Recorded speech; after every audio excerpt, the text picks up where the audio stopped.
Bac Asie 2021 Water Bottle Flip. Le Water Bottle Flip est un jeu d'adresse consistant à lancer une bouteille plastique partiellement remplie d'eau afin qu'elle se pose verticalement sur sa base sur une table placée à proximité. Il faut beaucoup s'entraîner pour réussir un Water Bottle Flip. Initialement, la bouteille n'est tenue que par son col. Le mouvement ascendant du bras communique la vitesse juste suffisante à la bouteille. Tandis qu'elle monte puis redescend, celle-ci tourne sur elle-même. Voici quelques photos successives tirées d'une vidéo montrant un lancer réussi. Dans cet exercice, on se propose d'étudier le mouvement du centre de masse de la bouteille. Le système considéré est l'ensemble bouteille plus eau de masse 162 grammes, dont on étudie le mouvement du centre de masse noté G. On fait l'hypothèse que l'action de l'air est négligeable. Le mouvement est situé dans le système d'axe OXY, voir la figure 1. À la date t égale à 0 secondes, le centre de masse G est placé à l'origine du repère O et sa vitesse initiale notée V0 a une direction faisant un angle alpha avec l'axe horizontal OX.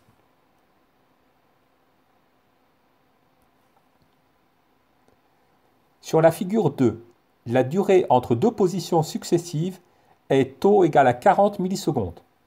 L'échelle est donnée par la bouteille dont la hauteur est 18,8 cm.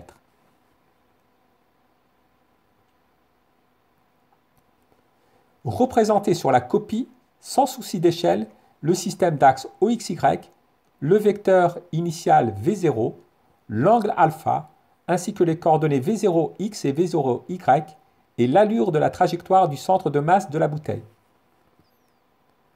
Le centre de masse de la bouteille a une trajectoire parabolique, représentée en vert.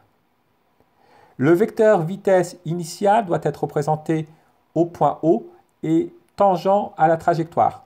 Ce vecteur vitesse initiale fait avec l'axe OX un angle alpha. La projection du vecteur vitesse initiale sur l'axe OX est V0x. Et la projection orthogonale du vecteur initial V0 sur l'axe OY est V0y. À partir des données expérimentales fournies et de la figure 2, vérifiez que la valeur expérimentale V0 du vecteur vitesse initiale V0 est proche de 3,6 mètres par seconde. Afin de calculer la valeur expérimentale V0 du vecteur vitesse initiale, nous allons faire le rapport de la distance parcourue par G entre le point G0 et G1 sur la durée qu'a mis le point G pour passer de G0 à G1. Donc, la valeur V0 est égale à G0 G1 sur T1 moins T0. La durée T1 moins T0 correspond à tau. Mesurons G0 G1. Pour mesurer G0 G1, nous allons tout d'abord définir l'échelle. La hauteur réelle de la bouteille est de 18,8 cm. Sur le dessin, cela correspond à une distance de 4,7 cm. Mesurons maintenant la distance sur le dessin qui correspond à G0 G1. G0 G1 correspond à une distance de 3,6 cm sur la photo. Nous en déduisons par un produit en croix que la valeur réelle G0 G1 est égale à 18,8 fois 3,6 divisé par 4,7 cm. La distance G0 G1 correspond à 14,4 cm. Divisons par 100 cette distance afin de la convertir en mètres. G0 G1 correspond à 0,144 mètres. La distance G0 G1 vaut 0,144 mètres. La durée tau doit être convertie en secondes. 40 millisecondes correspondent à 0,040 secondes. Nous obtenons que V0 est égal à 0,144 divisé par 0,040, ce qui nous donne une vitesse de 3,6 mètres par seconde. Proposez une méthode permettant de déterminer expérimentalement la valeur de l'angle alpha. Sur la chronophotographie, il suffit de tracer la trajectoire. Au point O, on trace la tangente à la courbe de façon à avoir la direction du vecteur initial V0. Puis on mesure l'angle alpha entre la tangente à la courbe au point O et l'axe des abscisses OX. Ici, n'ayant pas l'allure de la trajectoire, nous allons confondre la tangente à la courbe avec le segment G0, G1. Et donc nous allons devoir mesurer l'angle alpha que fait le segment G0, G1 avec l'axe des abscisses. Faisons apparaître un triangle rectangle pour calculer l'angle alpha. Projetons pour cela le point G1 orthogonalement sur l'axe OX. Nous obtenons le point H. La distance G0, G1 a été mesurée précédemment, elle vaut 14,4 cm. Afin de mesurer la distance réelle G0 grand H, nous allons mesurer la distance sur le dessin. G0 grand H mesure sur le dessin 1,8 cm. Par un produit en croix, nous obtenons que G0H est égal à 1,8 fois 14,4 sur 3,6. Nous obtenons que G0H vaut 7,2 cm. Calculons le cosinus de l'angle alpha. Le cosinus de l'angle alpha est égal au côté adjacent G0H sur le côté correspondant à l'hypoténuse G0, G1. Nous obtenons 7,2 sur 14,4, ce qui nous donne 0,5. L'angle dont le cosinus vaut 0,5 est 60 degrés. L'angle de tir alpha est donc de 60 degrés.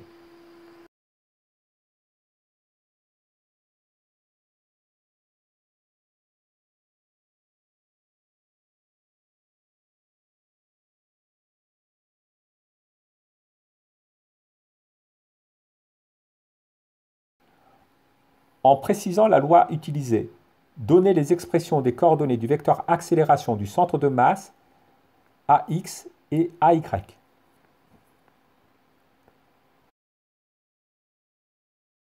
Dans le référentiel terrestre supposé galiléen, le système bouteille plus eau est soumis à son poids P. Appliquons à ce système la deuxième loi de Newton. La masse du système multiplié par l'accélération du centre de gravité du système est égale à la résultante des forces appliquées au système. La résultante des forces appliquées au système est réduite au poids P. Le poids du système est égal à la masse du système multiplié par le champ de pesanteur petit g. Nous pouvons simplifier de part et d'autre par la masse du système. Nous obtenons que l'accélération du centre de gravité du système est égale au champ de pesanteur petit g, qu'on nomme également accélération du champ de pesanteur. Le vecteur accélération et le vecteur champ de pesanteur sont égaux, donc ils ont les mêmes coordonnées. La coordonnée selon x du vecteur accélération est égale à la coordonnée selon x du vecteur g. Le vecteur g étant vertical, sa coordonnée selon x est nulle. Donc nous en déduisons que a indice x est égal à 0. La coordonnée selon y du vecteur accélération est égale à la coordonnée du vecteur g selon y. Le vecteur g étant collinéaire et de sens opposé à l'axe OY, la coordonnée du vecteur g selon l'axe OY est égale à moins g, g étant l'intensité du champ de pesanteur. En déduire les expressions des coordonnées Vx et Vy du vecteur vitesse du centre de masse et montrer que les équations horaires du mouvement sont celles indiquées à l'écran.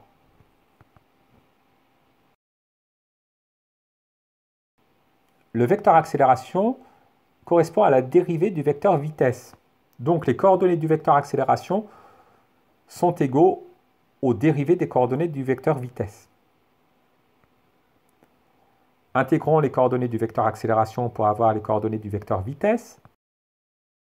La dérivée de Vx par rapport au temps étant nulle, nous en déduisons que Vx est égal à une constante d'intégration C1. La dérivée de Vy par rapport au temps étant égale à la constante moins g, nous en déduisons que Vy est égal à moins g fois le temps plus une constante d'intégration C2. Afin d'obtenir les valeurs des constantes d'intégration, utilisons les conditions initiales. À l'instant initial t est égal à 0 secondes, Le vecteur vitesse initiale est V0. Il a pour coordonnées V0x égale à V0 fois cos alpha et V0y égale à V0 fois sinus alpha. Or, à l'instant t est égal à 0, Vx vaut C1. Et à l'instant t est égal à 0, Vy vaut C2. Nous en déduisons que C1 est égal à V0 cos alpha et C2 est égal à V0 sinus alpha. Donc, à tout instant, Vx est égal à V0 fois cos alpha et Vy est égal à moins g fois t plus V0 fois sinus alpha. Le vecteur vitesse est égal à la dérivée du vecteur position. Les coordonnées du vecteur vitesse sont les dérivées des coordonnées du vecteur position. Afin d'obtenir les coordonnées du vecteur position, nous allons intégrer le vecteur vitesse. La dérivée selon x par rapport au temps étant égale à la constante V0 fois cos alpha, nous en déduisons que petit x est égal à V0 fois cos alpha fois t, plus une constante d'intégration C3. La dérivée de y par rapport au temps étant égale à moins g fois t plus V0 fois sinus alpha, nous en déduisons que y est égal à moins g fois t au carré sur 2, plus V0 fois sinus alpha fois t, plus une constante d'intégration C4. En effet, moins g est une constante multiplicative. Une primitive de t est t carré sur 2 et V0 sinus alpha est une constante. Afin de déterminer les valeurs de C3 et C4, nous allons utiliser les conditions initiales. À l'instant t est égal à 0 secondes, le point G est situé en G0. L'abscisse du vecteur position initiale est donc nulle, ainsi que son ordonnée.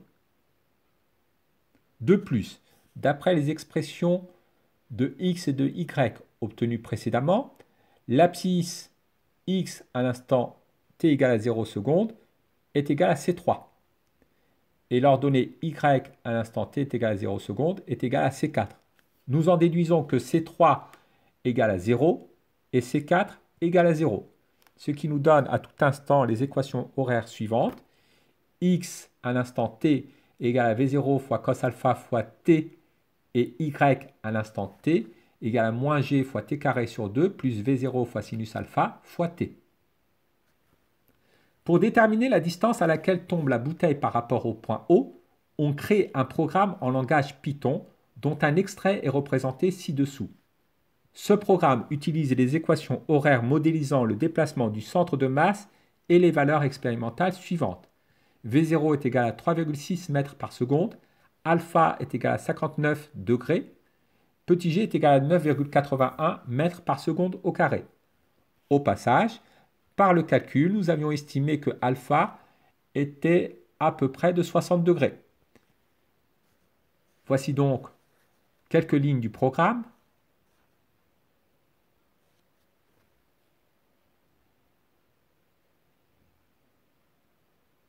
L'exécution de ce programme permet d'obtenir le graphique ci-contre qui modélise l'évolution des coordonnées x et y exprimées en mètres du point G au cours du temps.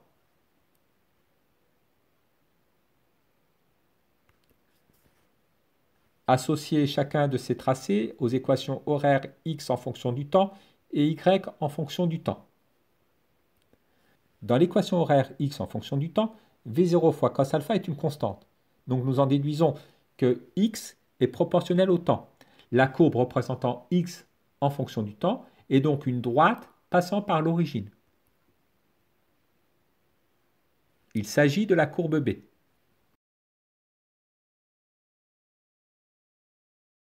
Reprenons maintenant l'équation horaire y en fonction du temps.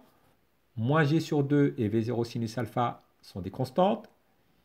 Y est un polynôme du second degré où l'inconnu est t. La courbe qui représente y en fonction du temps est donc une parabole. Il s'agit de la courbe A.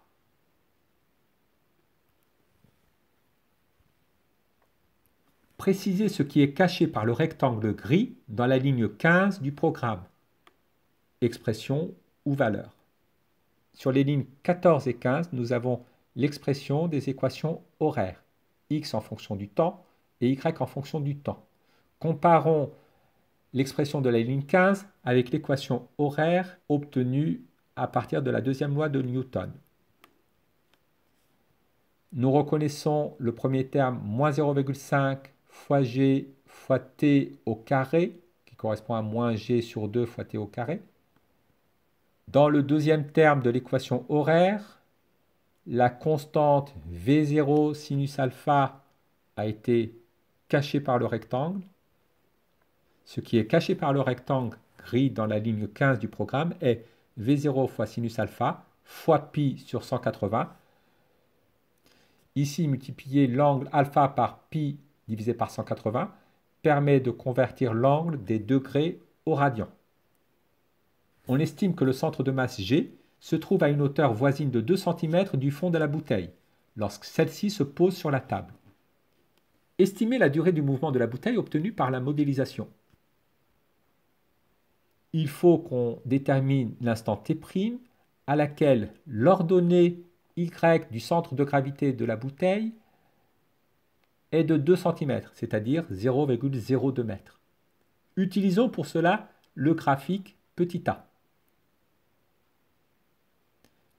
Repérons le point d'ordonnée 0,02 m. Il est atteint pour un temps t' égal à 0,59 secondes.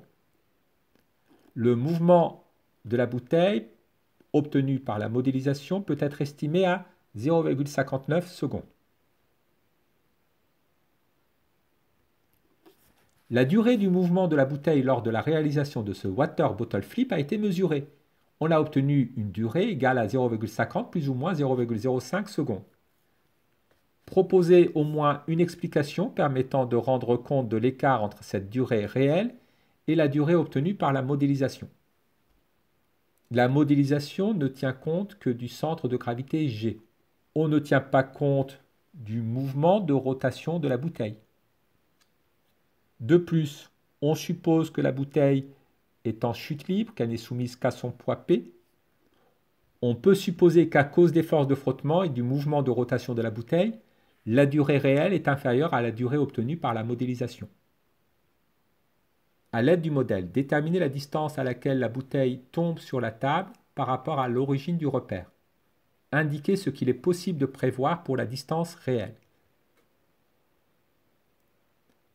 La bouteille tombe sur la table à l'instant t' égale à 0,59 secondes. Pour connaître la distance à laquelle la bouteille tombe sur la table par rapport à l'origine du repère, nous allons utiliser la courbe B.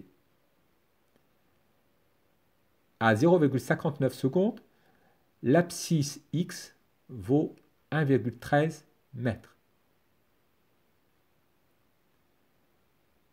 La bouteille tombe sur la table à 1,13 m du point O. À cause des forces de frottement, on peut supposer que la distance réelle à laquelle tombe la bouteille sur la table est inférieure à 1,13 m.